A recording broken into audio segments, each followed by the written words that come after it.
Awesome. It says we are being recorded tonight. How you doing there, Sparta Boss? Thanks for joining us last night. Hang out and just be patient. We'll be starting at 8 o'clock. We've got awesome information coming tonight, so be prepared. Hopefully everybody's going to bring their notebooks and pens. We'll be able to share some wisdom from people that are doing this. Hopefully mine will prove to be wisdom as I proceed to begin the process as I perceive it. So, and we'll talk about that more in the meeting. In the meantime, I'm going to head out and do a little bit of research here.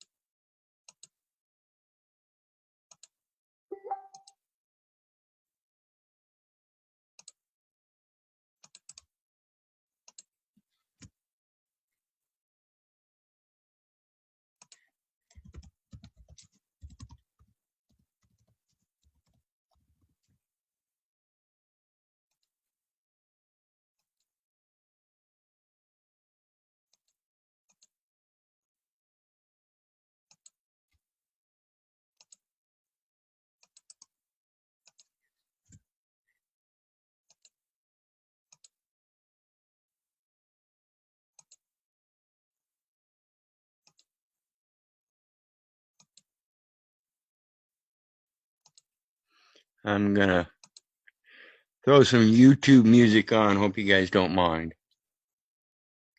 Something to play a little bit in the background and while we wait. Yo. How you doing, brother? All right. How you, bro? Good. I was just telling you guys I'm going to throw some music on while we wait. We're going to start here about 12 minutes, looks like. Gonna get jiggy with it. Get jiggy with it? Hell yeah. We could get rid of these damn ads. All it can do is overtalk the goddamn things. Oh, shit. You getting ad spam on your Zoom? Now, I don't know if the AI is going to let you guys hear this or not, or if it's going to allow it in the recording or not. What AI? The sound recognition does the copyright recognition too. What? Really? Yeah, it's funny. I tried to do some videos with music in the background and kept the music out. Huh. Interesting. I can't hear anything. I can't. Pretty soon these things are all going to be having conversations all by themselves. And they're not going to need us at all, and they're not even going to remember us. Yeah. Well, we just and cut. You know what? I like to chat anyway. What's the point of AI doing that? I mean, well, I tell you what, guys, what we're getting to here in this day and age of technology with videos and pictures, literally, and comprehend this, people, I am not joking one bit. AI with CGI will put victims that aren't victims in crime scenes that aren't crime scenes, creating crimes and placing somebody as a perp. That's that precog shit. Just remember. No, not even that. They'll create it. The CGI will computer generate a crime with victim, crime scene, and perp. And you won't even have been there. You can have as many eyewitnesses say that you weren't there all you want. They've got video that says you were. Maritime tribunals on steroids. Yeah, and it's all becoming electronic. You sound upset. No, I just, that's just my emotions about it because I know where it's going. And I need to import the pertinence to people to get off their damn couches, quit eating the processed glues and poisons and everything, quit sucking down all the poisons and people sit there and they hear these sirens and see the lights dance off their walls and stuff as they go by their windows. And so they get up from their couch, they put their food and drink down, they look out the window and they see somebody 2 blocks down the street getting hauled off in cuffs. The next night, they'll do the exact same thing and go right back to their goddamn couch. Pretty soon, you know it, somebody's knocking on their door and the lights and sirens are right out front of it. Don't know what to tell you. I'm trying to tell you now.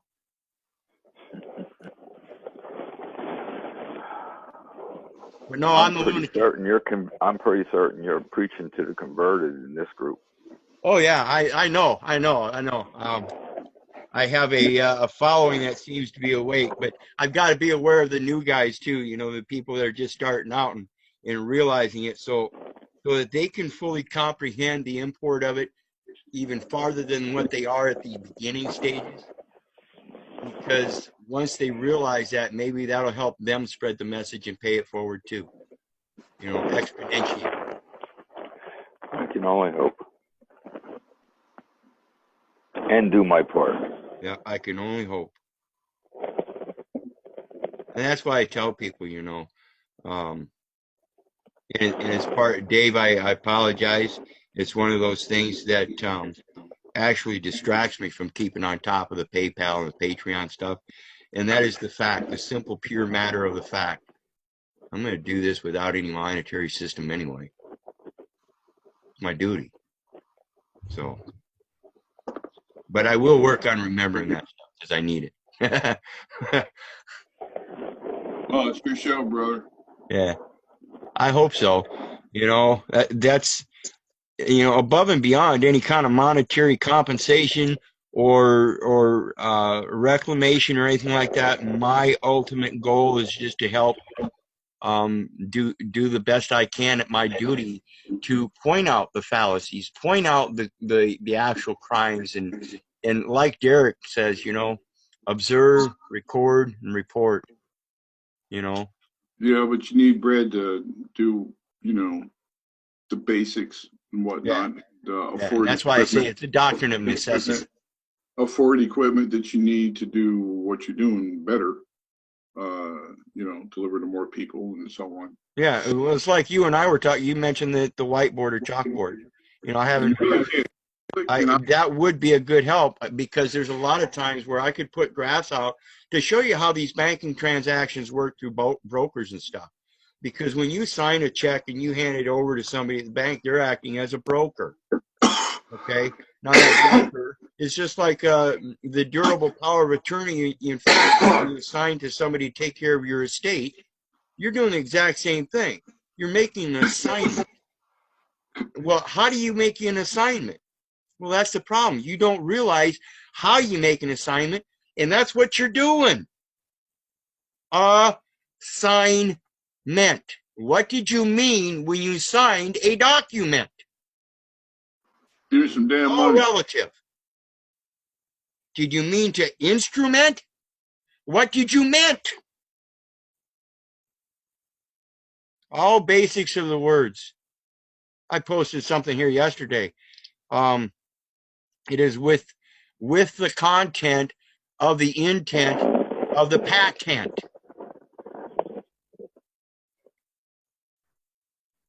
What's a patent? It's to lay open. Well, what's the content? It's the satisfaction. What's the intent then? It's what you got to give consideration to. And if people really just paid attention to those words, I guarantee you it'd make it a lot simpler. See, we got all these dictionaries and thesauruses and legal dictionaries and common law dictionaries and international dictionaries and religious dictionaries, and I don't care.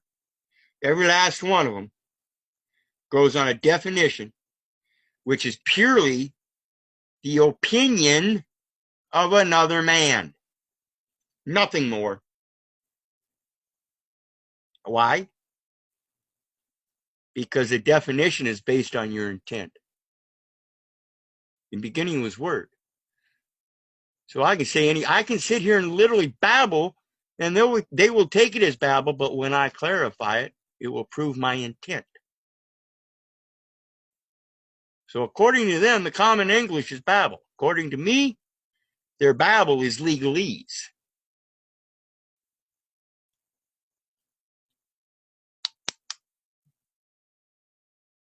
That's one of the things we're gonna discuss tonight with the pneumodent.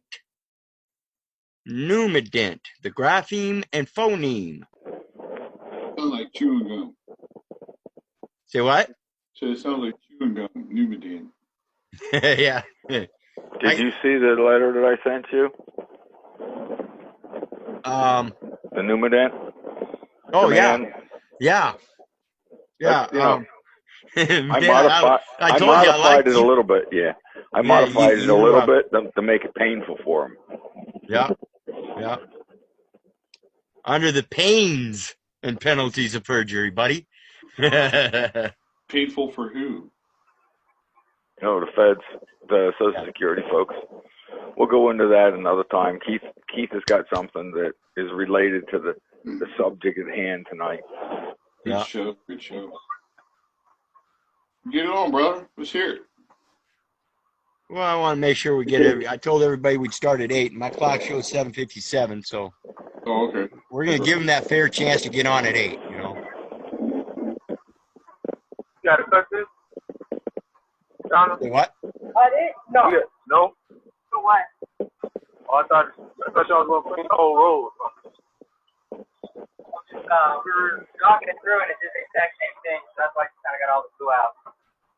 You got to get the word out sooner, brother. If you want to get one, you know what I mean? Like a day early, day before, announce you're going to do something. Well, like this is Then you'll have this is going to be a regular Thursday night meeting.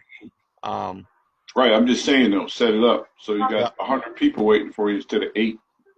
Yeah.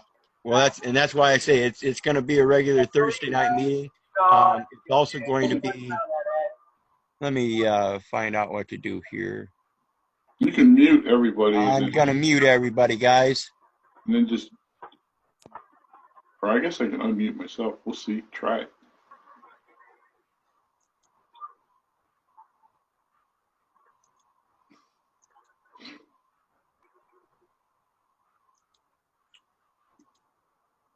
Okay. All right, I'm back. Can you hear me? Yeah, but it should mute everybody. Mute all. Current new participants will be muted. It did. It did mute me. I unmuted. Oh, okay. Yeah, everybody can still unmute, but once they got something to say or you call on them or whatever. Okay. All right. But yeah, the Thursday night meetings, I'm also going to I'm going to allow the people that can join in live, but I'm going to use it as one of those things that I'm not going to be posting on Facebook afterwards. The recordings from Thursday nights will be posted on my Patreon channel, because this is specifically like I'm discussing tonight, the pneumodent and the name change. These are, when you hear what I have to say, you're going to realize the importance of making this your first step. Okay. I'm hoping Derek Gonzalez would join me. I'm going to see if I can, how do I invite somebody? Where we go here? Invite. Okay.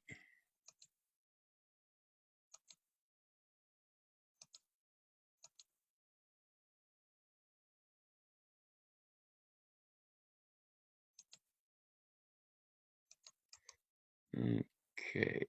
I have an invite out to Derek, so hopefully he'll be joining us. But in the meantime, I want to get started here because, like I said, it's a very important subject. And in my opinion, my strong opinion, it is my theory that we start out with a pneumodent report. And again, I'll reiterate, I hope Derek comes on because he would be able to better explain this. This is where I got the information, and that is that we recently discussed the importance of doing the name change in regards to filling out the SS5 to correct it and sending it back to the Social Security Administration with an affidavit of notice of foreign state status. When he did it, they told him that he specifically needed to get a name change order from the court. Okay, and when he told me that, that's two of the main documents that we're trying to place in order to get the quote government, this corporation, to recognize, to cognize the reality of who we are. And the reason we're doing this is because they're basing everything on what's called a Numadent report. And I'll get to that Numadent report here in just a minute, because again, back to my theory is that if they're going to require, as it states on the application itself, if you check other in regards to citizenship, you have to include, according to the rules, a affidavit stating that separation, stating that you're an other and what that separation is. And that's your affidavit of your foreign state status. Well, then when he sends that in and they tell him that he's got to do the name change decree and get it ordered from the court, so that's two of them. So my logic says, well, why don't we just do one document with the age of majority, power of attorney in fact, name change decree, notice of foreign state status, copyright, trademark, patent. If you comprehend what a patent is, it's to lay open, and that means to place in the public. So all you have to do in reality is give a public notice of your private member association establishing that you are of age of majority. You do have durable power of attorney, in fact. You are a specific name. You do have a foreign state status established, and all of it is copyright, trademarked, patented. So you make this one document for the Social Security Administration correction through the courts under a name change decree as a general order. And no one can stand up and rebut it, just like they can't rebut the name change. They can't rebut the durable power of attorney in fact without asserting the proof in, on, or for the record as rebut. Same with the foreign status, same with the name change, all of it. So you create this one document, you go to court, you get it ordered, you send it in with the SS5 corrections with the public notice. Now, when you get the certificate of live birth, you have to authenticate that, and that's required to do the name change. In Iowa, it says. So we have to get the Numadent report first, because Social Security Administration said that when you get a Numadent report before the name change, they give you a Numadent report of the decedent. When you do the name change decree, they give you a Numadent report of the non-decedent, clarifying that there are two different reports. So tonight, when it comes to the Numadent report, the Numadent report stands for phonetically pronounce num ident. Num, separate the words. We're going to get into some etymology here. The root words. Num phonetically is spelled graphically N-U-M. So it could phonetically be N-U-M num or N-U-M num. It can't be gnome, it can't be name, it can't be nim, it can't be neem, anything like that. It's got to be num or num. That's the pronunciation of that particular grapheme. So we look at that and we think, well, is it number or numerical? It stands for one of them. And what does ident stand for? Ident stands for identity, identification, identifiable, something of that manner. So when we punch in Numadent into our search engine, it brings us to the Social Security Administration clarifying that the numidiant is the numerical identification system of the Social Security Administration. So the numidiant report is something retrieved from them by the decedent before he corrects the SS5, because that's the classification they got him under, or the numidiant report of the non-decedent after he's corrected it, which would also indicate that they're two distinctly different reports. So in my theory, my process, before I've even started anything, I haven't gotten a birth certificate yet. I do have an SS5 application that I filled out to correct form. And before I go any further, I'm going to go ahead and get that authenticated certificate of live birth so that when I go to court with the document naming the name change, the copyright, the age of majority, power of attorney, and all of the foreign state status, and the public notice clarifying myself as a private member association,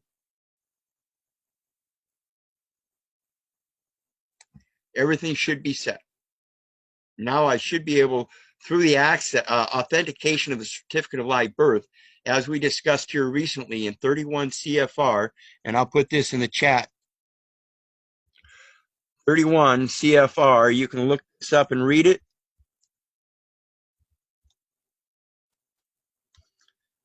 You will see authentication. Look at the verbiage used in that authentication. Just punch in the 31 CFR 363.6. Punch that into your search engine, and when the window pops up, scroll down. It's going to be the Cornell site is the one you want. And when you scroll down, the second word on there is going to be authentication. The first one's going to be account. And remember, people, an account is a record. A record is the accounting of the timeline of events.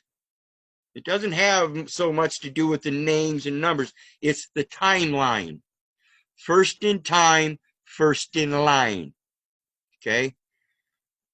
So when you look that up and you see what authentication means, it means that the person, the identification of the person that was established, or at the establishment of the Social Security account, is the same that now has provided access, authentication, or now has access.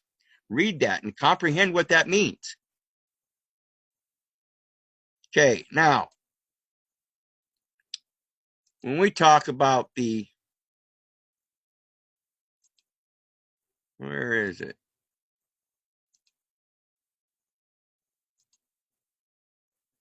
Numidiant report, this here link, oops,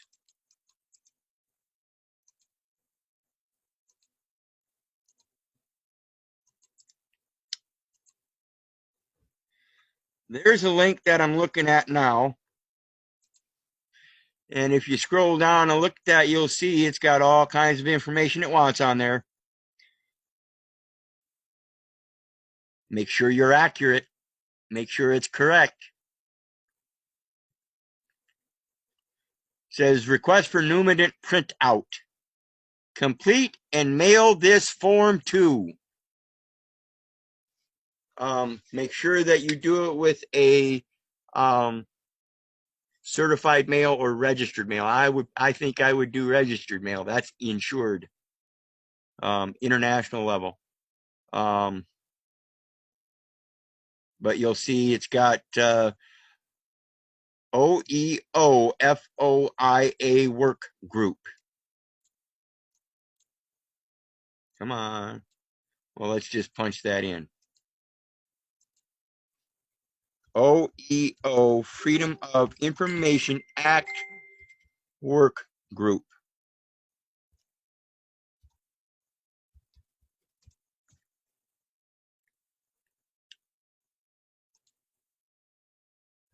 Guess what, people? Freedom of Information Act, your access to total security administration information. If you look at this and you comprehend what's going on, the Freedom of Information Act gives you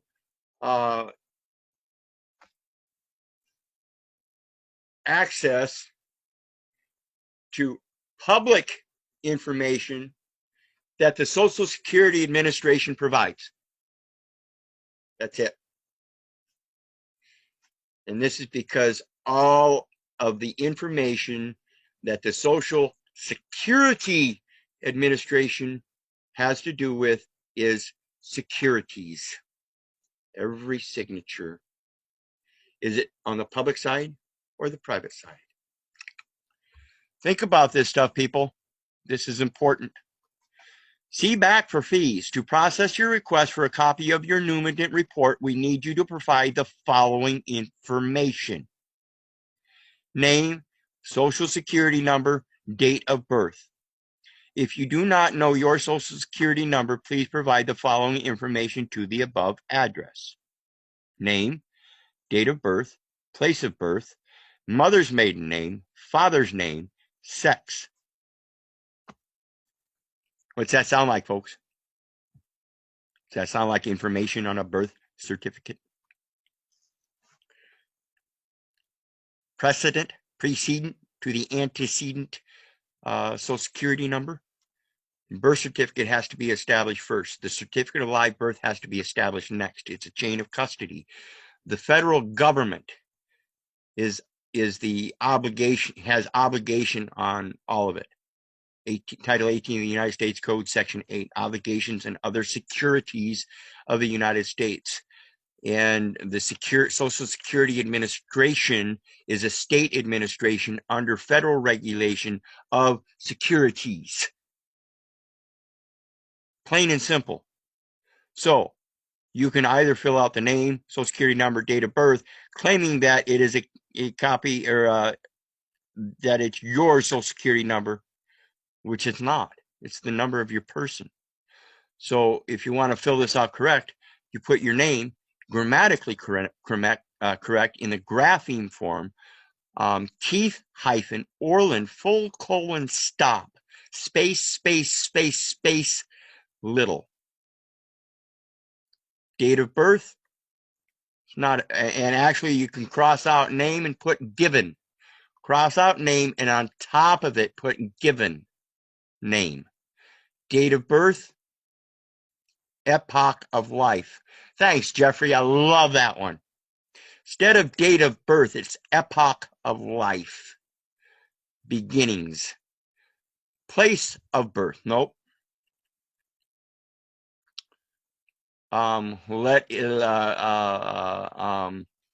Place of something else, not birth. Place where born, something. And then, of course, mother's maiden name, father's name. Sex, none of their goddamn business. Period. Mailing address, of course you can put it in there, but there's only 2 lines there, so make sure you amend that. You want like a 4-line postal address. Daytime phone number you do not have to provide. I am the individual to whom the record pertains, or a person who is authorized to sign this letter on behalf of that individual.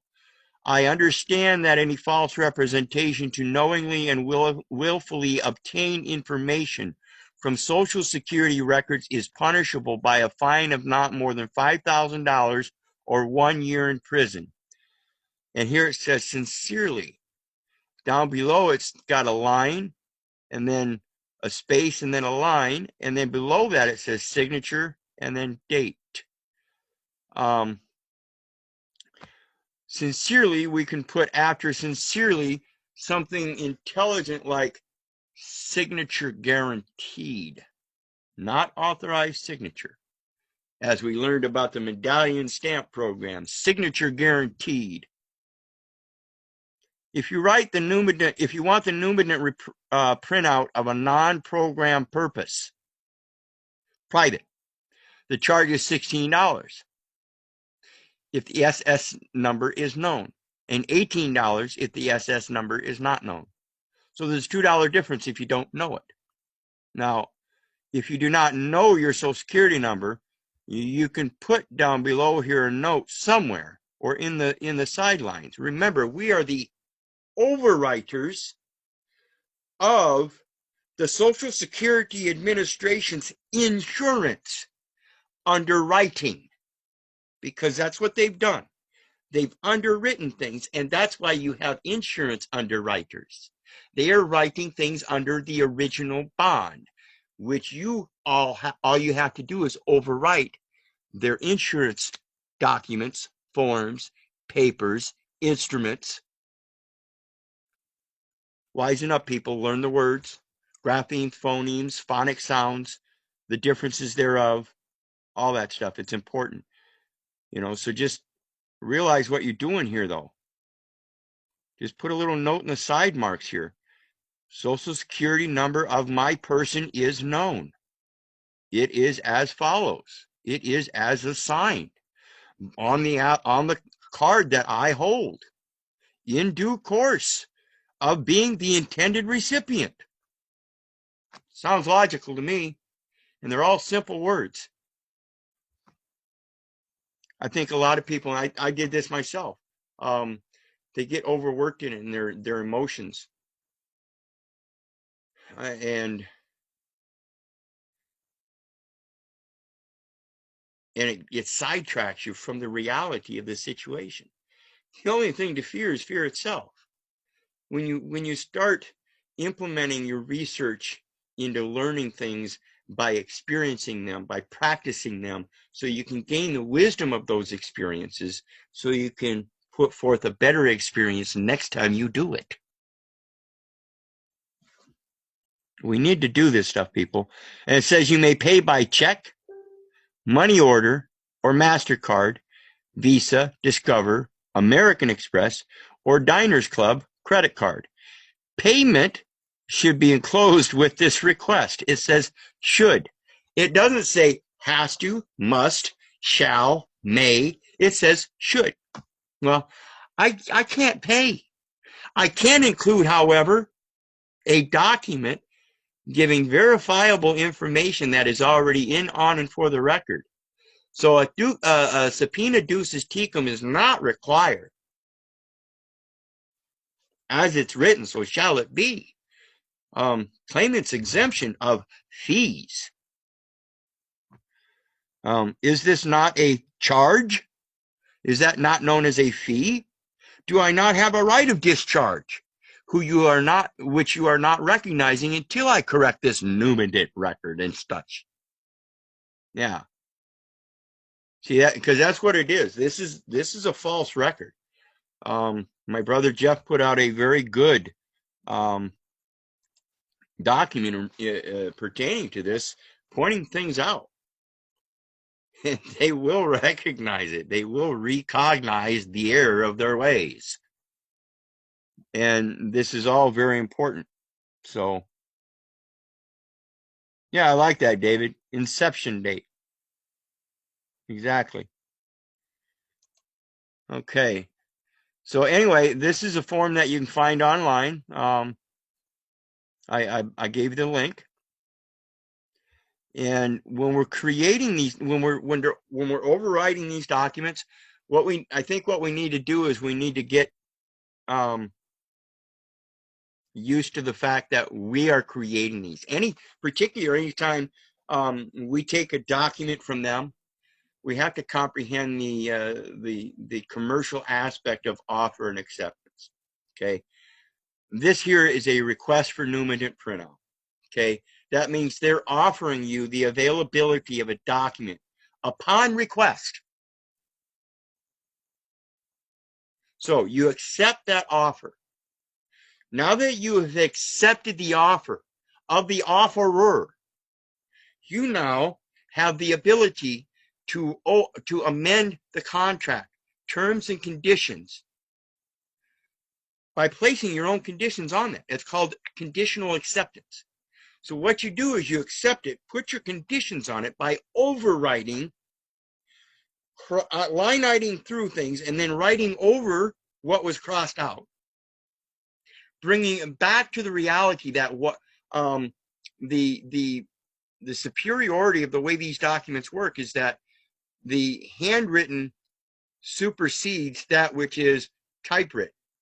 Typewritten supersedes that which is printed. Printed supersedes that which is electronic. Electronic supersedes that which is vocal and only electronically recorded. There's a timeline. This didn't come along until after we were able to print it out somehow. Printing it out didn't come along until after we were able to type it up. Type it up didn't come along until after we were able to handwrite. And handwriting didn't come out until we were able to verbally speak something. So it's very important to realize what mathematics has to do with this. And a lot of it really doesn't have so much to do with the facts in the accounting, but the timeline of the accounting. Comprehend this stuff, people. It's the epoch. So let's talk about the epoch converter. When we're creating these documents by overwriting them, there I posted a link in the comments, the chat, and that'll take you to the page I am looking at now. Epoch and Unix timestamp conversion tools. So that when you make these documents, by accepting them and placing your conditional acceptance upon there, you also place your epoch timestamp. And this is an epoch and Unix timestamp conversion tool, and I recommend you learn how to use that.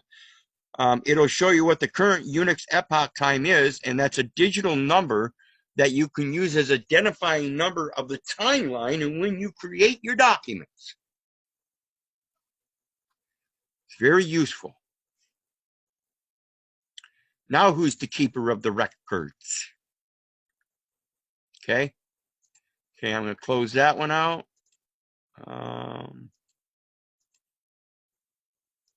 Okay.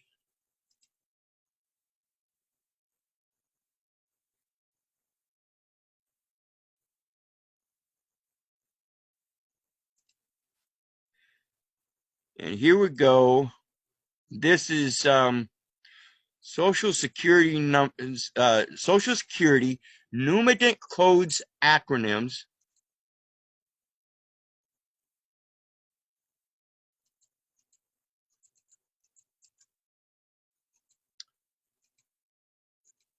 And these have some interesting acronyms in there. I haven't gone over them all, but I'm hoping I've got a crew that can help me figure out what some of these other internal codes are, so that we can better expose the fraud. Because there's one particular one in here, you'll see that the guy is talking about the CLD, and it doesn't show it in here in their list of these numeric acronym codes, yet they use it in their paperwork. And so we've got to find out what that is. And as far as I know, it stands for chronic liver disease. And remember, folks, we are talking about insurance, and we do know we're lab rats. Oh, my God. Despite all my rage, I am still just a rat in a cage. So think about this stuff, people. Do your research. Help me in the research. And one of these days, we will figure it out.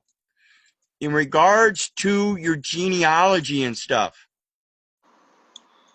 this link here that I'm putting in the chat, you'll like this. This one here is in regards to decedents. If you have relative information that you need, like I said, the numeric report has in regards a report public information. which is why it's the Freedom of Information Act that they mentioned back there in that other link. And under that Freedom of Information Act, you have right to all public information. All public information stems from the Newman Report. Guess where all that private information on the Newman Report belongs, and proves that there are two separate sets of information. Just like they can't give that private information to a member of the public. That means they can't give it to anybody. So there is a private report. And that's part of uncovering all this fraud. We need to realize this stuff.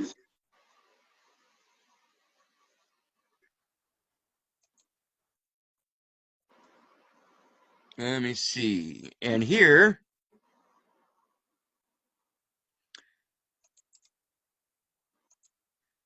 this, I want everybody to realize the importance of this link here.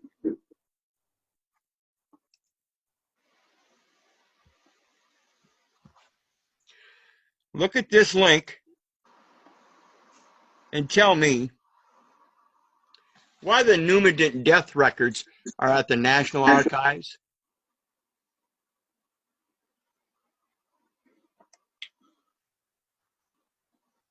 Why is there a census? Starts out from birth.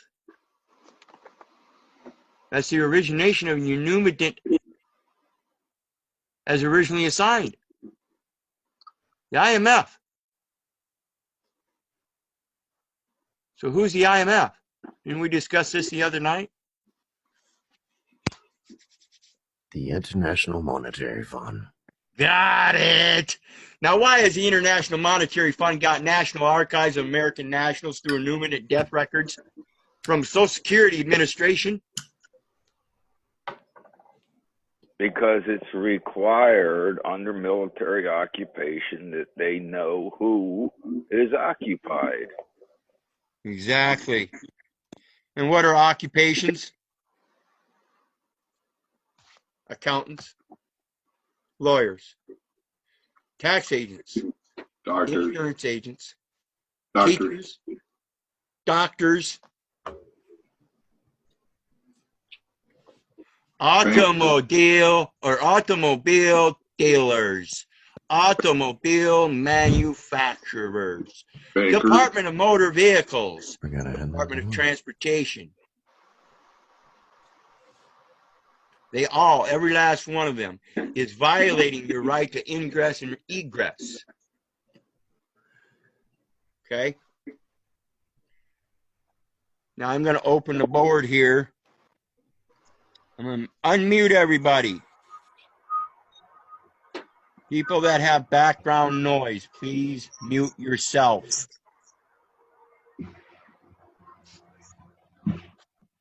And who wants to speak? Who needs to get what off their minds? Questions, answers. You give them, you query them. I will do my best to answer them. All right, I'll level set the epoch time for everybody. Epoch time was determined to be January 1st, 0000 hours, 1970, 1970. That's when someone decided that computers needed to keep accurate time to the microseconds.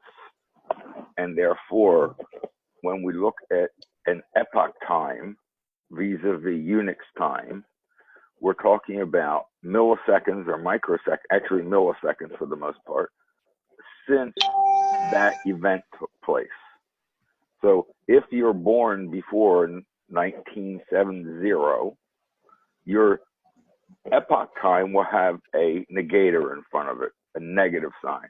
Mine is -493, blah, blah, blah, blah. If you're born after 1970, it will not have a minus sign. If you care to take your own birth time and use it for some purpose, then you just look that up. I have used epoch time as a serial number to create securities based upon the time in which I created the security. So if I need to create a security and I want to give it a unique number, well, the epoch time to seconds is 9 digits. The epoch time to milliseconds will be 12 digits. So if I put JE and then the current epoch time, then whether I'm doing it by seconds or milliseconds, I need 9 and 12 digits. I just throw it into the epoch generator and it will give me the time. I screenshot that image, which shows me the time I created it and what it related to, and I put that away in my records. It's a cheap and dirty, nice way to be able to generate a 9-digit number that you know exactly what it means. Real quick here, just a quick note. You use that as security number, and that's placed in the top right-hand corner of the front page of your document, and then down at the bottom of each page of your document? It depends. I happen to take my birth time, and I always put it down the bottom left-hand corner so that the security number does not match my birth number. My records will say a certificate, a affidavit of whatever. Let's call it affidavit of service. I'll name it AOS dash, because mine is a negative number, the 9 digits, dash 001, 002, and I keep a list of what that document was based upon that index. However, if I'm creating a security number, that goes in the top right-hand corner, because a security requires a unique serial number that can be basically tracked through the public trading desks. So I would then put JE or whatever I choose to as the first leading 2 characters, the current epoch time to seconds, and then I might put dash whatever, 2 more characters. And they will be the likelihood of anyone else in the world ending up creating that number, unless they're doing it intentionally, is someplace to the 10 to the plus 32. It's a huge number. Yep. Yeah, pretty much. It's like these new graph codes. You used to have the barcodes. Now they've got these little square graph codes. It's pretty much impossible to duplicate that thing. They're pretty much by operation of law securitizing its own number. Anybody else? Because you know how important this is, guys. This is when we go back and we correct this stuff, like I said, with the authentication, when you look at that definition under that 31 CFR, it tells you right there. It's the process of verifying that the person that's accessing the TDA account is the same person as that when the account was established. And it's all in reference to the Social Security account. Well, Keith, I'm not so sure I agree that I think the Social Security number is actually secondary to the nativity moment, meaning that, as it turns out, for those of you who don't know my situation, I was placed upon a certificate of live birth where my given name is JEFFERY. 14 years later, we went to get a Social Security number because I thought we needed to have one, and my mother put down JEFFREY because that's what she believed that she did all these years. They accepted said second name, never challenged it, and took it. So basically, I ran through 60 years of my life, or actually say 55 years of my life, believing that it was Jeffrey. And then one day I decided to get, married. And guess whose name didn't match the Social Security number, the name. So in my case, because it was not generated at the time of my birth, which is becoming the norm now, the first thing would have been the certificate of live birth, that name, and then the one Social Security. They had to, at some point, tie the Social Security to the other name. In fact, when I went to get a passport, I couldn't at first. They said, well, you can't do this. You're going to have to go get a court order to change it. I said, well, I've gone through my entire life, REY. And now there's this dichotomy here that says, you know what the woman behind the counter says? Don't worry about it. Just put the other one down as an alias someplace. I was just going to say, it's funny how they told you had to get a name change. Well, what it is, it's another when on their derivative. application, it's just other names used. Right. It's just another derivative, though. We have many derivatives under our actual names. Exactly. So the first so thing they were calling out an error that was completely acceptable if it was intended. The first one is our COLB number without the dashes. That's known as through the master file record. And the exemption account or exemption identification number. That's the main routing number. We have inside of another group that they'll be happy to bring to bear here, probably the premier individual that can tell you everything about the IMF file. And the IMF file is not the International Monetary Fund. It is the file that's kept on the person, which is, in fact, the individual master file. And there are 6 modules. And that's a discussion for that's under the IRS. It's under the IMF, actually. Well, yes, it goes through that, but what I'm saying the IRS is the IMF watchdog. Exactly. Right. Yes. Yep, correct. That's another rabbit hole to go down another day. That's all.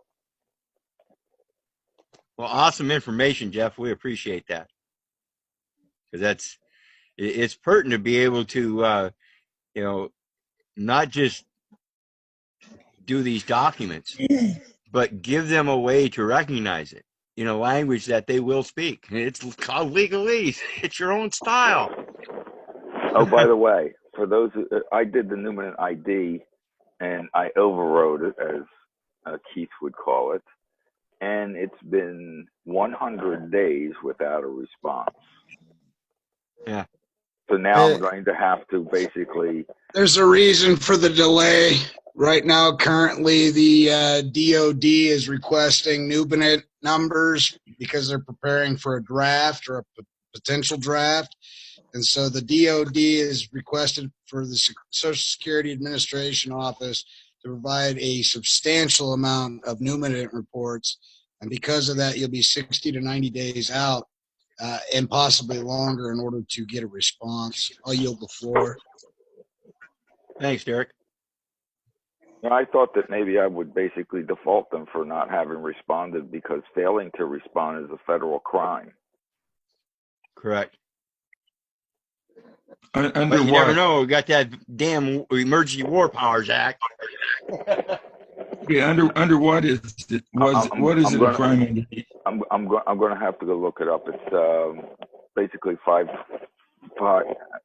Actually, in my particular, because I bring it to highlight. So if you guys continue, I'll go look at the document that I showed Keith last night. Yeah, cool. We're here. We're here. I'll tell you guys a form you can use to get your Numinant too. It's a L998, I believe. Let me. Yeah, I look it up ran here across right something quick. there too.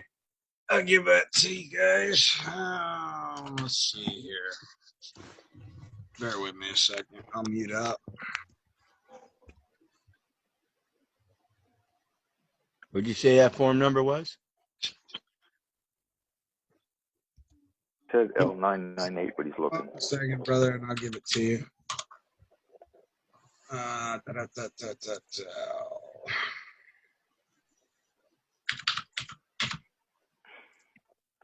Preparing for a draft. Holy crow. All right. Personnel security investigation request. It's the SSA L996. And when you pull it up, it says Social Security number request for certified copies of extract, photocopies, and indentures. $63 included is what you got to pay for it. Mailed to the Office of Central Records Operation, Baltimore, MD, 21235. And What was that? The form number again, please? Yes, the form number is the SSA-L996. And you actually can't find it online. I'll send it to Keith and go that way with it. It's not. I got it. Did you find it? Yeah, Social Security number record request for extract or photocopy. Yeah. Let me. This one says it'll take up to 4 to 6 weeks for a reply, and but we know after contacting them recently that DOD has requested a substantial amount of Numinent reports, and because of that, it could be up to 3 months or longer before you're going to get a response. Now, there's a difference. If you haven't done your This thing is that nice. Oh my God, does that thing work great? It's quiet. Sorry, guys. If you haven't done your name decree yet, it'll be the decedent Numinent report. If you've done your name decree already, you need to get a live Numinent report. And the live Numinent report you will find nowhere in the books. A buddy of ours actually called down there and got the spoke to a Social Security agent, and she said that you applied for the decedent Numinent report, and we can't give that to you because that entity isn't a decedent anymore. And he asked, well, what do I need to do in order to get the Numinent report? She says, you're looking for a live Numinent report. And I'll send that video over to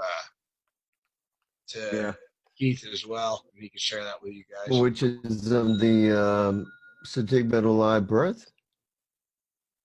What's that? Which is of the certificate of live birth? You almost reminded me, for example, I was talking about something to a friend of mine earlier of the Form 966, which was to dissolve the trust and so forth. But yeah, that was like, whoa, it's crazy. Yeah, I don't think anybody wants to dissolve anything until they get their 98 EINs and their 84s set up. Yeah. Trust. You got to have somewhere for the accounting to go when you. I'm all set. I got the numbers. Yeah. Do you? They're ready to receive. Yeah. Yeah, buddy. Yeah, Dave's ready to rock and roll. We've about got this busted. He's already got access to the TDA account. They told him specifically, and I'm going to quote him. This is what he told me. They said, "Sir, you're no longer subject to intercept." I've been using that for years, but yeah, you know. Do you guys know what that subject to intercept is? The only place you will find the entire U.S. code mentions subject to intercept is in regards to the judicial administration. That tells us that all this commerce is subject to judicial intercept, and that's why the entire judicial branch is nothing but commerce. Mm-hmm. I've been using their routing numbers and so forth for years, so I don't give a shit. You know me. No shit. Yeah. See, and that's the way we're supposed to, because those routing numbers are actually ours. Yeah. We're supposed to be creating those routing numbers, not specifically the routing. The way I see this is working. You've got a PMA with a private trust. Well, now that private trust doesn't have an account. There is no account. He has a contract with the bank to act as an agent, a trustee, a broker. Well, here's the way a lot of times people look at it. Basically, I think it's like they think that the numbers on the back of their Social Security card, for example, right? The number and the letter, what have you, which goes to A through L to one of the 12, Federal Reserve banks, right? They think they've got to use that number and so forth. So no. It's like saying, oh, I've got an ATM card, but I can only use one number or one place. I can go one place. I live over here in Georgia, but I got to go to California to get this, that, or the other. No, it's bullshit. It's universal. All you got to look for, it's universal. And all you got to do is look for if they do, what is it? They do settlements, and if they do, if they put a yes on settlements and a yes on yes, they do accept ACH and so forth, then yes, we're good to go. It's worked every single time. Sean, you said you've been using numbers for years. Yep. What, man? For what? You paying your bills with the all types of shit. No shit. No shit. Fucking hey, dude. Like just paying your utility bills or I get all kind of products, all kind of shit. I'll sell them and what have you, and whatever, I do what I can. Yeah. I guess I'm not following you because I thought you said you were using TD Treasury Direct routing numbers. Yeah. To do and what? And people accept that stuff, so yes. Well, did you see that? You remember that check the picture of the check I showed you, Dave? Yeah, brother. Okay. You remember how the top it said no account? Yeah. Okay.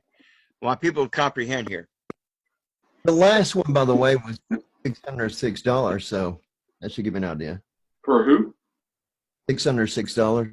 606. The last one. To where? To who? Kind of private. Yeah. See, that's the problem. I mean, I could get it and actually show you if I could. I think it's right over there. But the point being is, Well, what you said you've been doing is uncommon. Is what? Uncommon. Uncommon. It's still uncommon, and you've been doing it all along. That's what's supposed to be done. Well, I know. Yeah.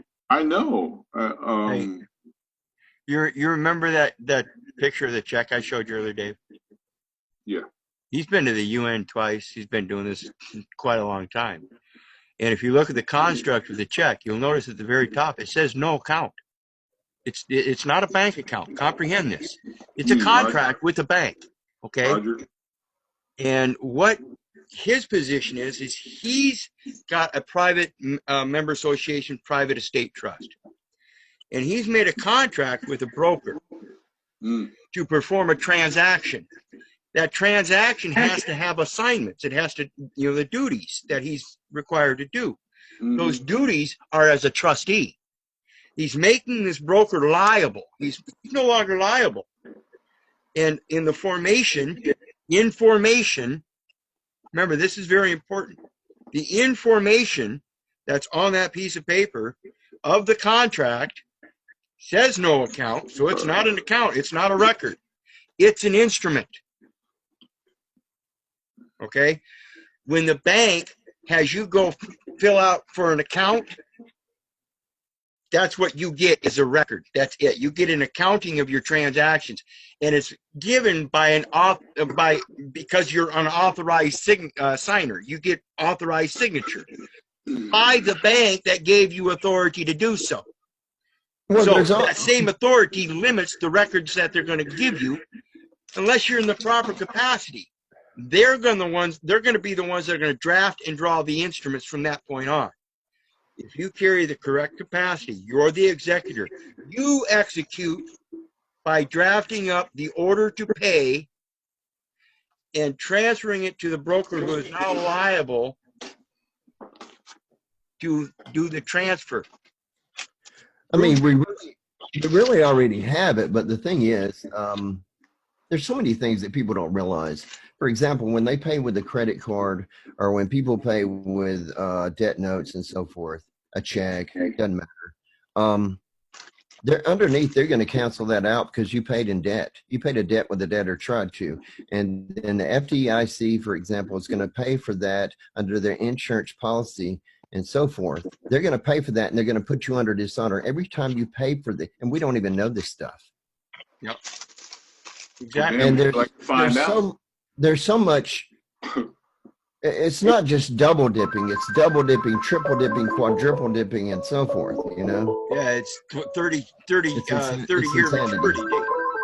So Sean, you've been doing this for a while with no. Who's?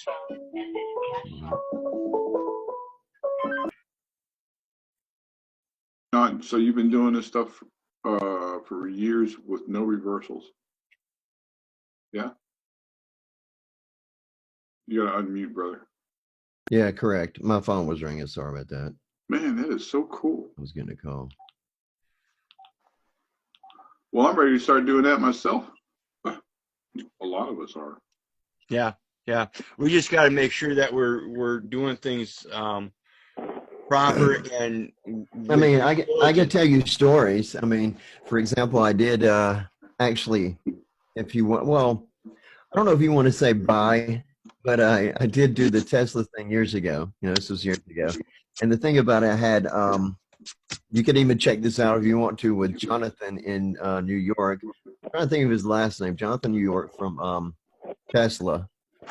And I had built up everything to the top degree, the highest degree, you know. And it was, it came to $200,000 anyway. And so this went on for over, let's see, 3 or 4 months span at least. And I was talking with some friends, you know, like yourself, and it was like they gave me the first confirmation. I got a second confirmation. I got a third. And I was like, man, this is crazy, you know. But then after a while, I talked with this guy, Jonathan from Tesla, New York. And he's like, Sean, this, that, and the other, there, somehow it went back and it kicked back or what have you, and said that da-da-da-da-da. I said, well, think about it here, Jonathan. I think you're in dishonor here because you've given me my first confirmation, my second one, and my third. And it's been, what, over 3-4 months now, and you're just now contacting me? He goes, oh, he started stuttering. He said, Sean, let me get with my legal team and give you a call back. I said, okay, Jonathan, I think you may need to do that. I never received a call back, and I was talking to one of my friends, you know, and I was like, I don't know, I won't call back so badly, but this has been years ago, of course. I wanted to call back so badly and just, you know, push it, but I was like, yeah, you know, screw it, whatever. But, you know. So the call was about what? You're going to try and reverse you or what? Yeah, pretty much, because it was $200,000 vehicle that they had, that I had custom ordered, you know. I custom ordered the seats. I custom ordered the color on it, everything down to the last minute. You know, I got the highest powered batteries on that sucker and everything else. You know, I got it to the highest degree. So yeah, why not? What you? I mean, you know, if you're going, go out big. Yeah, go big. Brand new Bugatti, man. Shit. Well, you know, brother. Here's the thing.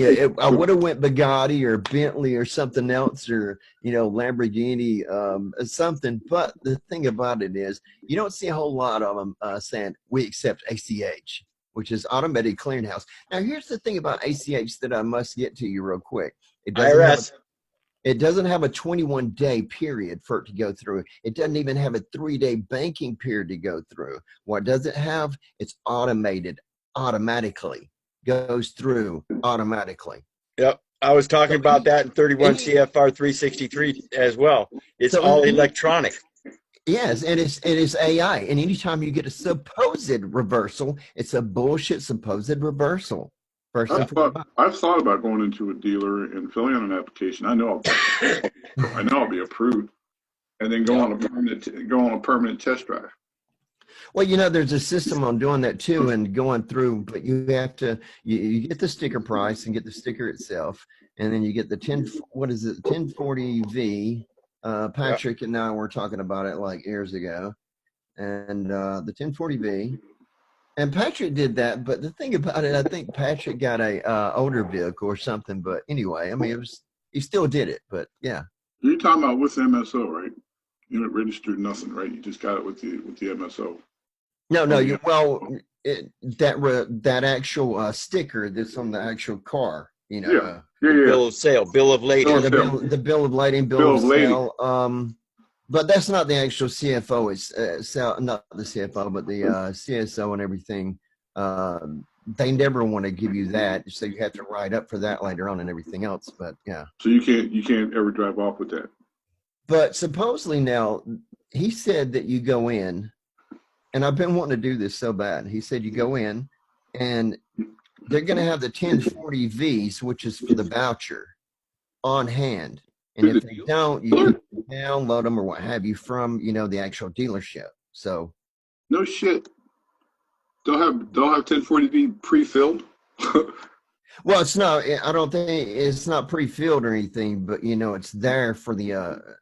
There's something about that, so you can fill it out in the correct form, and he shows about the way to fill it out. I don't think it's very hard to fill out either. I've never even heard of that. You know. And there's several things we also talked about, like the EIN numbers. There's a lot of EIN numbers. It's not just the ones that we think are like the 98 and so forth and so on. The CLB without the dashes is actually EIN number. The Social Security number without the dashes is an actual EIN number and so forth. Yep. You know, and actually goes down to the driver's license number without any dashes, so forth. A lot of people, though, they try to. In many states, in which I think they did that to me years ago when I had one, which back at, I think I had one 2003 is last time I had a driver's license, but they converted the driver's license over into the actual Social Security number, so it would be the same. Anybody else done that? Or they did that to you? Not in New Jersey. New Jersey is still a unique number. Sean, you gotta go. You gotta get you a couple GoPros, man, and go buy a new car tomorrow. I was hoping Melvin would have joined us tonight. This is a young brother that helped a gal here a while back in Mississippi go in and took the loan document, like I explained, did the overwriting. And I'm sorry, I meant acquire, not buy. Right. And he changed the loan document into what's known as a letter of credit. Now, they didn't want to give him the car right away. They approved it. And then when they went back the next day to get the car, they said no. But then a week later, after, you know, giving him another notice and everything, they did turn around and evidently give him the car. Got a video of her driving off the lot. So I don't know what the deal is there. But you know, the thing too, Keith, is that we talk about contract a lot, but anything like that, like you just mentioned, a loan or what have you, that's a contract in itself, of course. And who is the only one signing it usually? It's usually us is the only one to sign it, so it's a unilateral contract. But past that point, if you were to get a loan document, for example, you do realize you have the ability to actually change that document, rewrite that document to your standards, what have you, then send it back to them, and so forth. Yeah, that's basically what he did. Yeah, right there on the spot, and it's called a letter of credit. Well, the letter of credit, I was going to say that the letter of credit itself is a different write-up, but yeah, I get what you're saying now. Okay. Yeah. All right. That's why I mentioned he accepted their offer for honor based upon his letter of credit. Says its credit's extended from him. Yeah. And then remember we talked about too last time that you write up the letter of credit and take the COB, get copies of the COB, and you can also go to banks and so forth and actually pull out money. But you're going to have a reason business-wise, just the same thing if you were to have a black car, white car, what have you. Right. To say, hey, I need this amount of money. and here is the reason, what have you, and your COLB along with the letter of credit. Yeah. And as without Derek a trust, discussed, there's certain verbiage that we could be using on this. There's already a trust set up. Right. And that's why so they you're have just the You can, yes. So when you have the authenticated birth certificate, COLB, you're taking the position of the executor of the trust, and therefore you're ordering. So if I go and cut a deal with a guy for a ranch out in Montana at $3 million, and I have a reason to do this, I can take my certificate of live birth that is fully authenticated, that contract with that individual, and they should, in fact, pay that individual. Yes. Right. And it's also, Holy for instance, shit. it's also, for instance, just like I spoke about last time when we were on here about the guy years ago that I spoke about that looked over a real estate house with land and so forth. And he didn't want to know the price. And every time the lady kept saying, well, you know the price? And she didn't, no, I don't want to know about the price or anything like that. But after they got everything, he said, you know what, I don't care what you want this. See, this is the thing about it that people have to also realize. It doesn't matter what the price of the land, the house, the car, whatever is. We actually have the ability to do so many things. But anyway, he said, here's my business card. He handed it to her. And he said, just send me all the documentation to my home or my business, whatever he said. And once he got that, he did an acceptance on it and so forth, and actually got the house with the actual land. I think it was like a large acreage with a nice big house. Yeah. Well, that's what I'm doing. That's where I'm going. And you just told me essentially, I've already put myself in the position of the executor. Yeah. And people, I want to point out here real quick. Jeffrey said something very important there. In this commercial system, they use the word demand. We don't do demands. We command. We order. That's so right. As executor, like I said, we order. And when we do that, we have to draft. We create the order to pay. Then, in that order, we have to do the assignments. We have to clarify the names, purposes, which is intents, dollars, dates, duties, and then we pass that as the contract to the trustee. You're going to assign your bank as the trustee. You're acting on the private side, and he's the trustee as a broker in finance. And also to mention, always tax exempt on the private side. Say what? Always tax exempt on the private side. Yep. Yes. And when we do this stuff, in regards to the style of the way we sign it, we no longer sign authorized or by. We sign signature guaranteed. Signature guaranteed takes you to the finite element of sovereignty, in that you need nobody to authorize you because you guarantee it yourself. Or, you know, there's many little things too. It's like, for instance, the sign your name, comma, agent, is your agent for the proverbial fiction. Right. You know? There's different styles. Yeah. And there's different ways you can do it. Make sure you know what you're doing. Non-assumption, non-amenable. Non-assumption. Via co-optus. What in what situations would you need an underwriter? Sean. Sorry. What? Either or. When would you need an underwriter? Yeah. As in?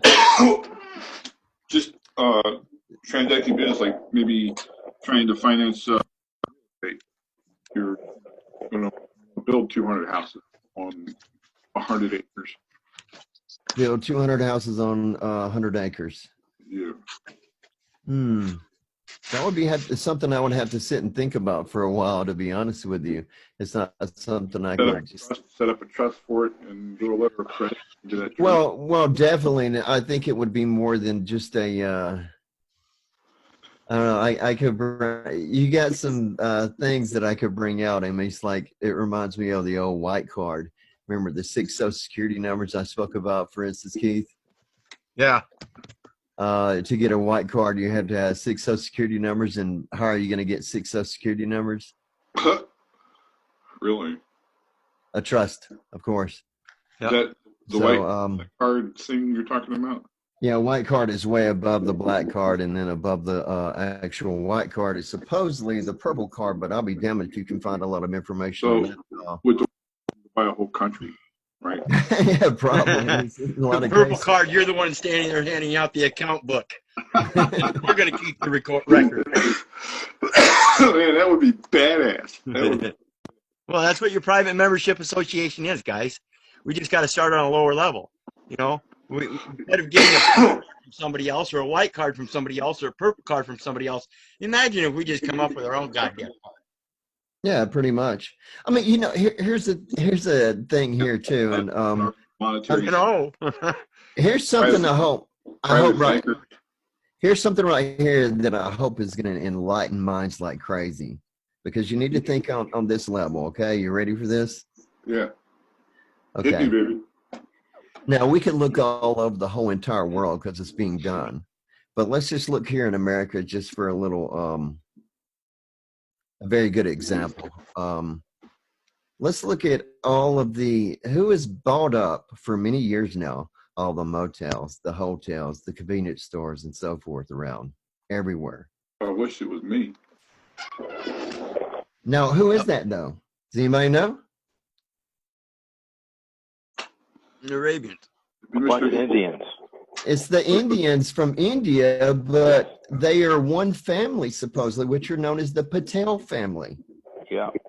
Now, this Patel family has many trusts that are written up, and that's how they come over and they buy up all of these hotels, these motels, the convenience stores, and everything else, and they buy them for pennies on the dollar. And I think it's something like, I want to say 10 years without paying any type of taxes. And then once they do that, they also switch it over to another individual within the trust or another trust. And then they just cap the successor trustees. It's insane how this is done. Yeah, research successor trustees, guys. Learn how to use them. What I was speaking about the other day to some friends of mine that are like you guys, I said, why can't we do the same damn thing? We can. But nobody's doing it. That's the problem. Nobody wants to group together. I mean, we do, but we don't, if you know what I mean. You know, it's hard to, well, I'm not so sure that that's the case with the folks that I'm starting to deal with. You mean I'm set up seeing our a own different class of people. Yeah, I think a lot of us here tonight are the same same reality. Cut from the same cloth, eh? Yeah. I hope. Yeah, just remember that all those birds of a feather standing on that electric wire are all going to get zapped at the same time. They all get wet. Only if you touch two lines now. Well, no. When you get all wet, don't worry about it. It's going to get you anyway. Yeah, that's right. Yeah. That's absolutely right. Just enough humidity will do it. Okay, so back to the Numinant. When we're doing our research, guys, it's been a great conversation, and I want to make sure that everybody gets to realize before they're or with their real eyes, because what it's all about is the phonemes and graphemes. And when it comes down to that phonemes and graphemes, it's just one minute aspect of all the different communications that we take in every day and put out every day.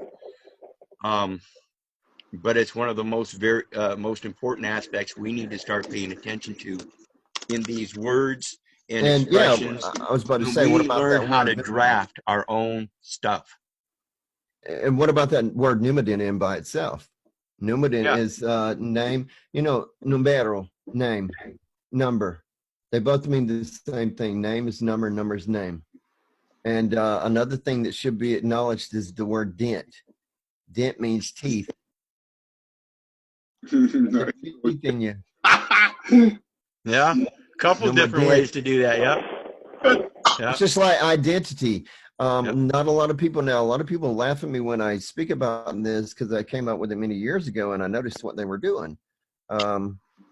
Just like on the driver's license. The driver's license, they're not putting the apostrophe on the D, which is in French. It's the D means of the, and L, if it was an L apostrophe, it means the. You have the, which is, for instance, Keith, That would be you, the Keith, L apostrophe Keith, the Keith. Or you could have D apostrophe Keith, which means of Keith, which would mean your son, daughter, what have you. You get what I'm saying? But that, for instance, is of the river license, a D apostrophe river license. Now this goes into the same thing of identity. You can put that word in so many ways. Dent meaning T, of course, but I hyphen D apostrophe of the entity. I have the entity. I have the entity. You see? And then you have also, what is the I apostrophe dent? They have their teeth into you. I tie, that you're tied to. They got their teeth into you and you're tied to it. Yeah. And there's so many ways on that. Yeah. And that's why I say we got to question everything. Back to that CLD. You know, I believe it stands for chronic liver disease, but the guy questioned in that, and if you read the links, you'll see it. The guy questioned whether that what that acronym stood for, because it had a whole list of them, but they didn't include that one. Yet they used it. Oh yeah, you watch these commercials, for example, on which I barely do, but you hear this stuff. You could have a DVT or a CBG or whatever. You know, these three-letter. Yeah, the medical. Yeah. Which three-letter acronym do you now. have? Ask your doctor about. Fill in the blank. Yeah. Which way would you like to be poisoned? Yeah, special propaganda, indoctrination, medication advertising. Insanity. What can we fuck you up with now? So yeah, it's. Oh my goodness, you guys.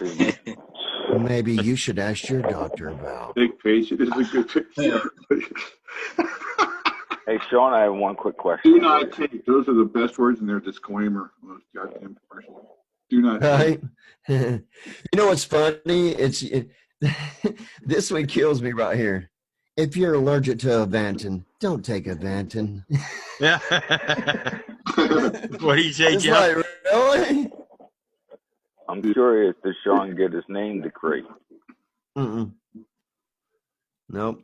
Or when they sneak in unexpected death. But I did I did sort of take over that. Well, I did take over the United Nations, United States of America, and the counties and everything else, even up to the governor. They're my creditor. I mean, they're my debtors, and I'm the creditor too. Yeah. Yeah. Yeah. Remember, in these court cases and stuff, they're naming you as trustee. If that's the case, then remember it's a co-trustee position. You're the creditor trustee. The state is the debtor trustee, and therefore, in your position, if you do it correctly, you can step right out of that trustee position, claim that executorship, and order the motion of the court. Not motion the order of the court, but order the motion of the court. Alter the motion of the court. Yes. Because the waves, the one of the currency. Yeah, you know, it's scary that we can sit here and have all of these inside jokes about these words, and we actually get it. Yeah. Yeah. Well, I think that's one of those things because we're so much more open-minded. We can see it literally, literally in many terms. A couple of times I wanted to do the Schultz. Nothing. I see nothing. I can tell you so many stories. I'm pretty sure I've told you a few, Keith, but the stories of me in court and stuff, and different times of me being even forced to go in there, and then I'd walk in and do different things. I learned to just go in and say, "Okay, I'm here now. Are you going to be paying a check or money order?" They hate that shit. They hate it. Yeah, really. They do. They hate that shit. Yeah, I need to get a full accounting. Right, exactly. I need a full accounting. He's on the keeper of the records. Sit down with your banker and tell him you're here to make them a loan. Do I need to bring my banker? Do I need to bring my broker?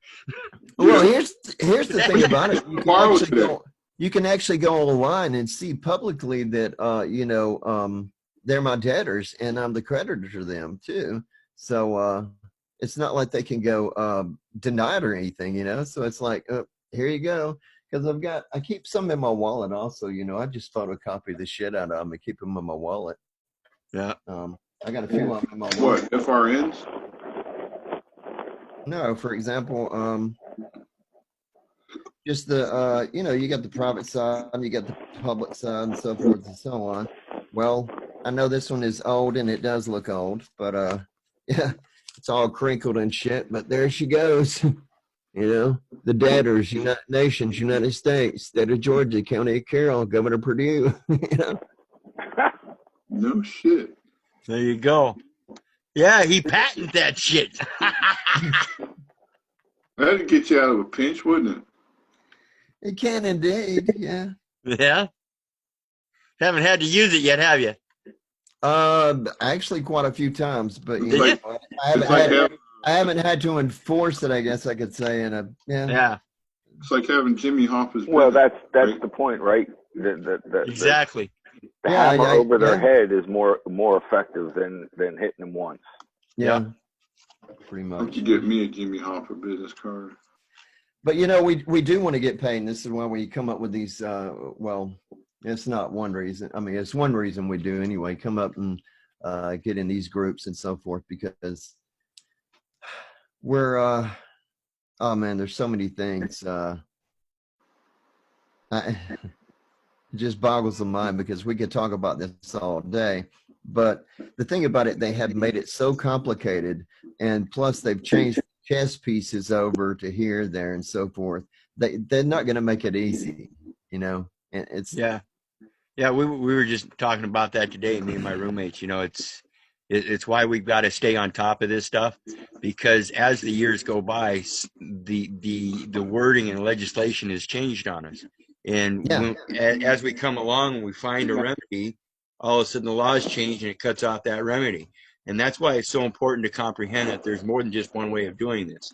However, I believe what we're doing here in our discussion tonight, at least, is giving hope that there is a solution to cover everything, but you have to know what you're doing. You have to do your research, and you have to do it step by step, and know that not everybody's steps are always going to be the same. Everybody's different. They've got different NUMIDIT reports. Well, you remember years ago, for example, Keith, that I was posting. I remember I was posting on my page and stuff, and I was showing people, like, for example, online, to where, you know, I'm the creditor, they're my debtors and stuff like that. But I also showed, for example, people, and that's that one right there reminds me. That's supposed to be public. It's supposed to be kept public all time, and even now. But now the way they've done it is they stopped it after I showed thousands of people on Facebook and other places, because so many people went to my page on there on the Georgia Superior Court Clerks Cooperative Authority.org. So they shut it down from people even seeing it. So now only one email at a time can go through, and after one email looks at it, no more. You got to get another email and go look at it if you want to see it again. Wow. It's insane. But another thing I should mention too is when I started telling people about, you know, the DMM 122.32 and show them, see, for instance, I went to the, years ago, you remember I was telling you I went to the post office and with a contract to them for 122.32, in which I wrote up saying that, you know, letting them know that I'm not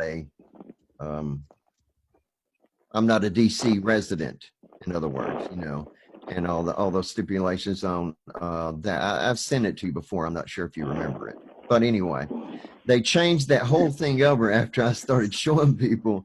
It's now DMM 602 dot something. I don't even know now. So yeah, they change all types of stuff. Yeah. And one last note here. It's also a reminder, for example, when they blew up the World Trade Centers and did that, they moved the United States of America Incorporated over to Puerto Rico, and they exchanged it with Homeland Security Incorporated. That should have given people a gigantic, huge clue. And who took over the whole security at all airports and so forth? Homeland Security Incorporated. This is how they constantly change over chess pieces and hide this and hide that and so forth. So, okay, sorry. Go ahead. Yep. Yeah, well, you make a good point there, and that's exactly what I mean. That's why we've got to stay on top of this. We've got to keep track of this stuff. We've got to know why it's being done, and that's a perfect example of a possibility why that 26 million came up missing. Oh yeah. You know what I mean, they had to afford the move and reconstruction or whatnot, underground facility, whatever. I don't know. Don't call me a conspiracy theorist. I'm just conjecturing and imagining. Black budget projects, you know, MIC. Yeah. We've got a buddy that's in one of our other groups that his wife has got 10 instances of identity theft at $699,000 each. Wow. That from the looks of things was the CIA using it for basically moving drug money in and out. So. You know, I looked at this guy. That reminds me because I looked at this guy's paperwork.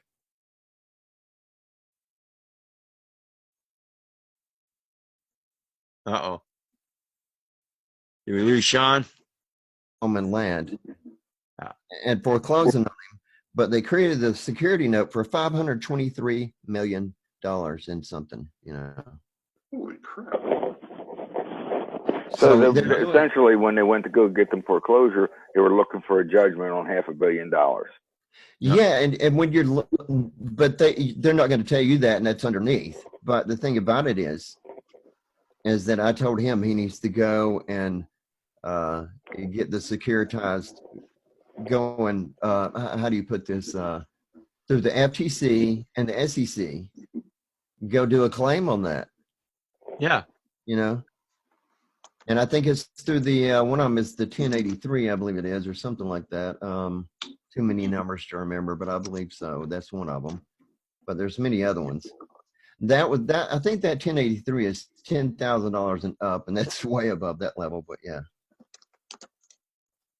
there's so many things you could get them with. There's one thing that we need to work on, and that is. As we know, the government and the police, the sheriff, whatever, they're all policing themselves. And they need to be held accountable. And we need to start doing that in so many different ways. And the 1083 is one of them. It goes vast and far beyond, you know. We spoke about this many times, from the IRS to the SEC, the FTC, and, you know. Yep. Yeah, you said it perfectly too. We've got to start being accountable. That means we've got to start being the one making the accounts. We've got to start doing the recording. We have to be the keeper of records. Yes, we have to be keeper of records with correct information. So we have to know that information. It means we've got to do our research and correct the record. Right. Well, you know, it's just like the police too, and so forth. They talk about, you know, well, we're doing a what? Internal investigation, which means they're policing themselves. This isn't right. It shouldn't be done. We should be policing them. Exactly. They have. It comes down to the common law right to confront your accusers. If you make an accusation, you have the right to do the investigation. And we, the people, are the actual government. Right. Right.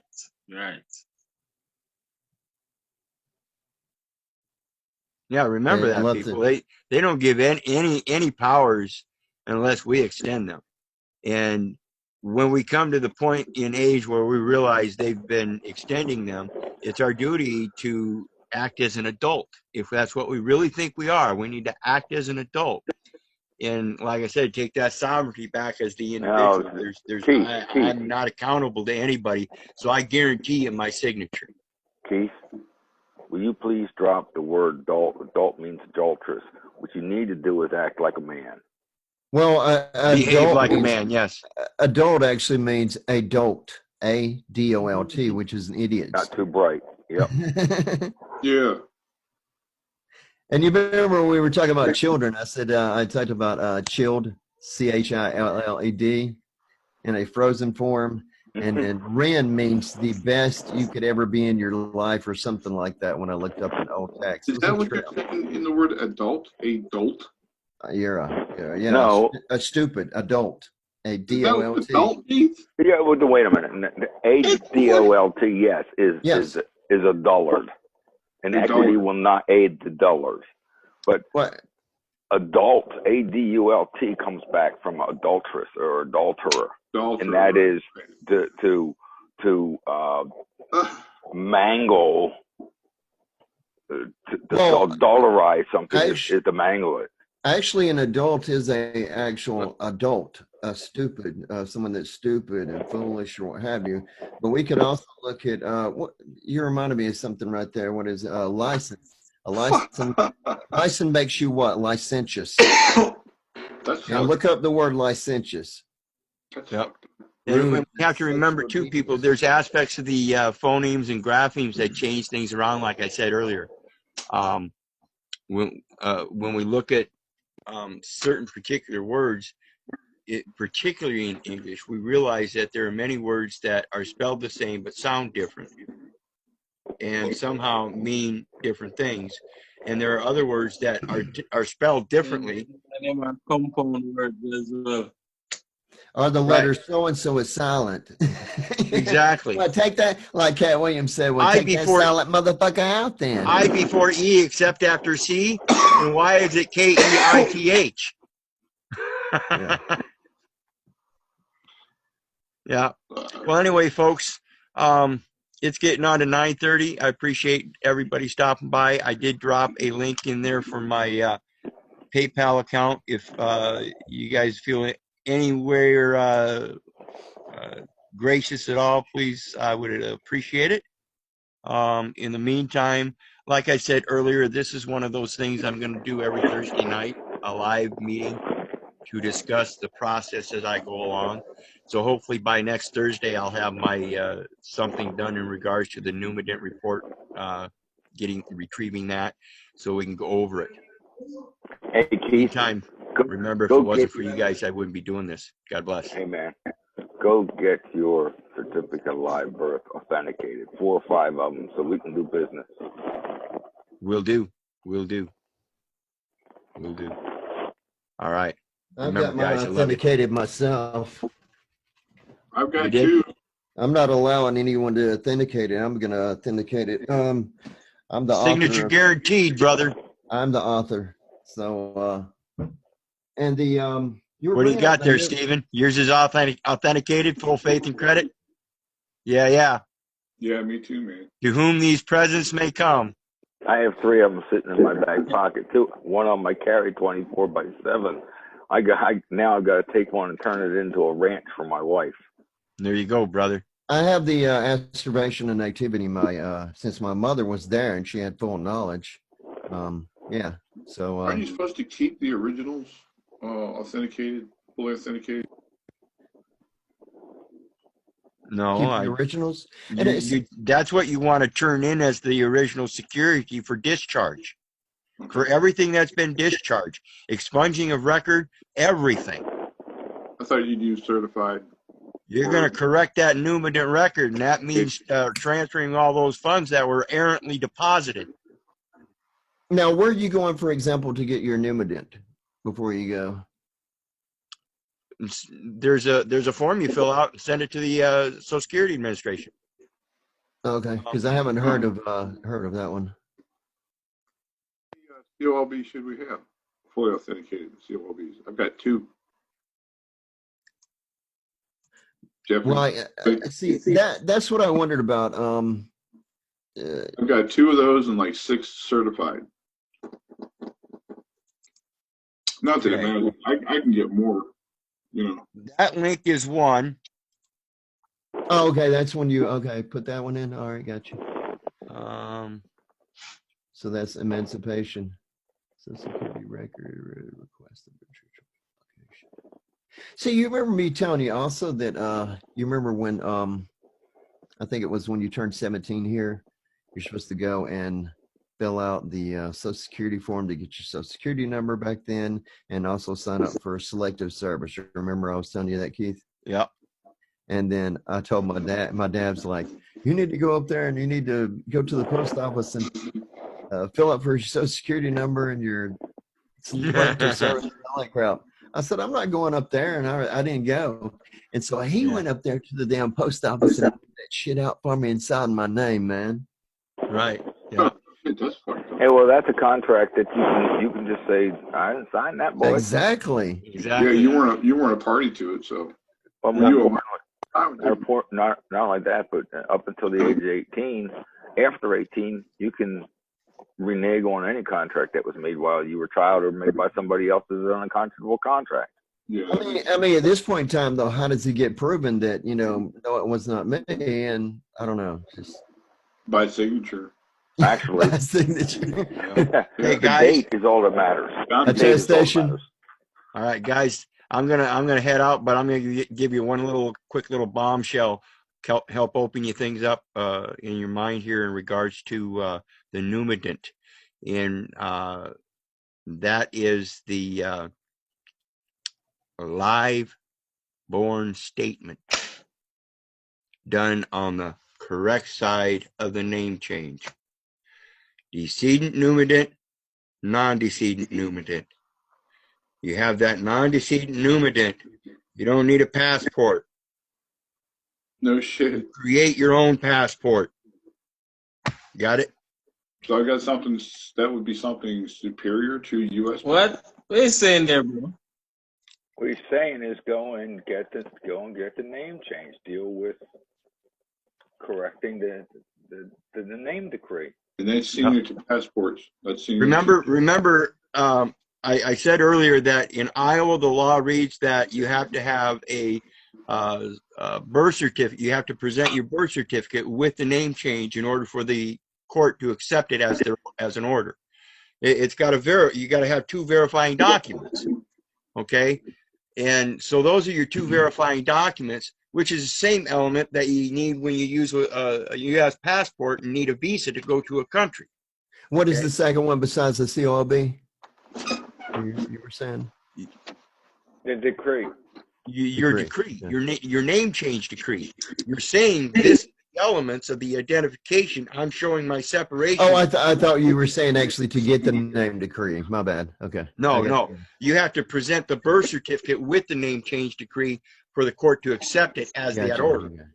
So now, when you're doing the name change decree, for example, you're changing that from the all caps form, for example, to the first letter lowercase and the rest. First capitalized and then rest lowercase, right? They call it proper name form. Yes. Yeah, right. Proper name. Okay. Proper case. Yeah. If you go back to 1813-41, 1832, it deals. They specifically say, when you're dealing with mail fraud, as an example, the proper name form is the Christian form. Right. And if you send any mail or you accept any mail that's in the corporate form, you have either committed mail fraud as the sender or mail fraud as the receiver. So I take everything that comes from them that's in the corporate form and I fill out. I'll share it with everybody next week. A document that basically I show where they've committed the fraud on it. I photocopy it on the back. I give it to the postmaster. He clicks a couple of the form that has not been opened and it's been returned to return to sender or investigation. And then I send a copy of that back to the court. You committed mail fraud. Yeah, I was trying to think of the name. I remember somebody doing those. It was a letter of something, but I can't remember the correction or something like that. Is that right? Affidavit of correcting the record. Something like that, yeah. That's my intent on my record. Yeah. Because see, Sean, what I did when if you go back and review when I first started this stuff, guys, about 4 years ago, I was handwriting my own documents on lined paper and handing it in, and the court accepted it. Okay, they've taken it and they filed it. It's on file. And then as I progressed, I started printing them off on the computer by typing them up. As I advanced more and more, I come to realize that the birth certificate is important. I never got it authenticated, but it was one that I've held since 1998. Now, on the day of sentencing, I handed in 4 documents: the name change, the statutory declaration of true name, foreign status, power of attorney, and age of maturity. Now, along with that, I had that birth certificate certificate of live birth, and I Yeah. handed it all in. The court has the instrument. Now, the intent was discharge. Now, whether they realize that or not, they should. They're knowing in law. I gave them an instrument, and they knew the intent. So Keith, you need to basically do Finalize. a writ of replevin to get back your property. When they don't give you back your property, you can then basically put whatever value you want on that property and lien their asses up. And property being the bonds and so forth underneath, and everything upon the cases, And right? proof that that's the originating bond, and they don't have any claim to it. And all accounting. And Right. you know what, the thing about it, I wonder if it's like kind of like the whole thing of you know, when you buy a house or a car, what have you, you're never going to get that original wedding signature because it's already been sold off, you know. Right. Yep. Well, the So anyway, upside guys. is that, good night. Yeah, I gotta get, guys. All right, brother. Thanks for Always joining good me. talking. Hopefully we'll see everybody next Thursday. And in the meantime, keep an eye out on my Facebook page. I might do some pop-up Zooms here and there on other things. Cool. Yep. All right. Good looking out.